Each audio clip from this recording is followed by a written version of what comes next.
Mihawk mga tol, mukhang related kay Im-sama. Imo at Joyboy dati palang magkaibigan at talagang matindi nga mga tol ang nagiging laban ni Loki at Im-sama. One Piece Chapter 1181 at ang title nga nito ay God and Devil. At gaya ng inaasahan natin, ang chapter na to focus sa laban ni Loki at Im-sama. Unang sagupaan mga tol sinubukang durugin ni Loki si Im-sama gamit ang Ragnir. Pero nagawa nga itong pigilan ni Im-sama kung saan gumamit nga siya ng isang napakalaking black flame. At ang matindi pa nga dyan mga tol, dinagdagan ni Im-sama yung size ng katawan niya kung saan naging halos kasing laki ng araw ito ni Loki. At bukod pa nga dyan, gumawa rin daw ito ng isang napakalaking espada na ang pangalan ay Nemesis. At parang pareho nga raw ang itsura nito mga tol sa Yoro ni Mihawk. Nagawang masaksak ni Im-sama si Loki sa dibdib mga tol. At ang matindi pa nga dyan, ang atake raw na ginawa ni Im-sama pareho sa atake ni Mihawk. So grabe mga tol, kung tama ang spoiler na to,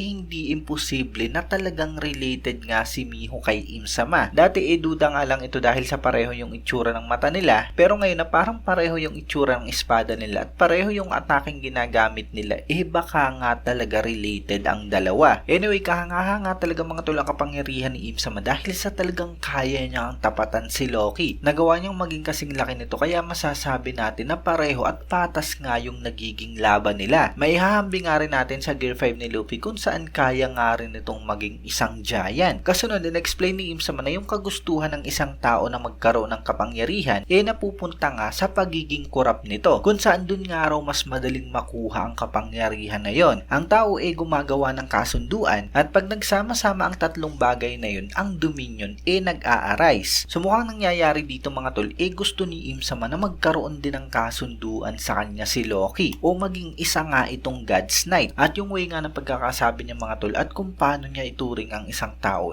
parang nagpapakita nga na hindi talaga siya isang tao. At personally tingin ko, galing talaga sa isang devil ang kapangyarihan netong si Im-sama o yung devil mismo nasa katawan niya. Anyway, sinabi ni Loki na talagang hindi raw siya sasubmit sa kahit na sino. Pero sabi ni Im-sama, ang tunay na ligaya mangyayari lamang under Dominion. At dyan na nga mga tol, naalala ni Im-sama si Joyboy. Makikita nga raw natin ang silhouette ng dalawa at sa silhouette nga raw na yan, mukhang magkaibigan sila. At suddenly, bigla na nga lang daw sumigaw si Im-sama na galit nga ito at sinabi niya nga na diba tama yun Joyboy. So base rito mga tol, mukhang magkaibigan nga sa Void Century si Im-sama at si Joyboy. Alam natin na sinasabing unang pirata raw si Joyboy at base nga sa itsura ni Im-sama mga tol, sa pananamit niya, mukha nga rin siyang isang pirata. Kaya maaaring mag-crewmate nga ang dalawa dati. At maaaring ang nangyari, nakurap nga mga tol si Im-sama kung saan gusto niya nga talaga ng mas matinding kapangyarihan. At nakipagkasundo nga siya sa demonyo para makuha ang napakatinding kapangyarihan na yon. So nasaksak sa dibdib si Loki mga tol, pero talagang hindi nga siya basta-basta matatalo ni Im-sama. Nagawang makaatake ni Loki mga tol kung saan talagang talsik nga raw sa Adam Tree si Im-sama. Mula nga dyan nag-transform si Loki sa kanyang dragon form at umatake nga ito ng Torhem. Yan nga yung ataking ginamit niya sa mga nakarang chapter at kung di ako nagkakamali, World Thunder yung translation. Napakalakas nga niyan mga tol kung saan nagdulot nga ito ng napakatinding maraming sunog dyan sa Elba. Pero ganun pa man sa last part ng chapter, nakangiti pa nga rin daw si Im-sama matapos nga siyang makasurvive sa napakatinding atake ni Loki. At bali expected na nga natin yun mga tol sa isang final villain. At dyan na nga sinabi ni Im-sama mga tol na bumalik na raw ito. So possible lang tinutukoy ni Im-sama mga tol ang Nidhogg dahil sa target niya nga ito at nag-transform na nga finally si Loki. Possible din na maaaring si Luffy yung tinutukoy niya, maaaring nakabalik na nga ito at bahabanat na nga rin kay Im-sama. So simula pa nga lang ito mga tol sa napakatinding laban at tingin ko talagang mahihirapan nga si Loki kay Im-sama. Nasaksak nga agad si Loki sa dibdib pero tingin ko naman madali nga siyang makakapag-regenerate dahil sa devil fruit niya. Pero si Im-sama mga tol mukhang okay pa at parang tinangki niya nga lang yung atake ni Loki. So hopefully makabalik na nga talaga si Luffy para mas tumindi pa nga ang labang ito. Bali yan nga lang ako ng video natin mga tol. Bali break nga next week pero magazine break daw yun at hindi raw break si Oda. Kaya maaaring magkaroon nga tayo ng mas maagang spoiler mga tol. Kung nagustuhan nyo ang video to, huwag nyo sana kalimutan mag-iwan ng like dahil napakalaking tulong na yan para sa ating channel. At yun, maraming salamat sa inyong panonood at mag-iingat kayo palagi.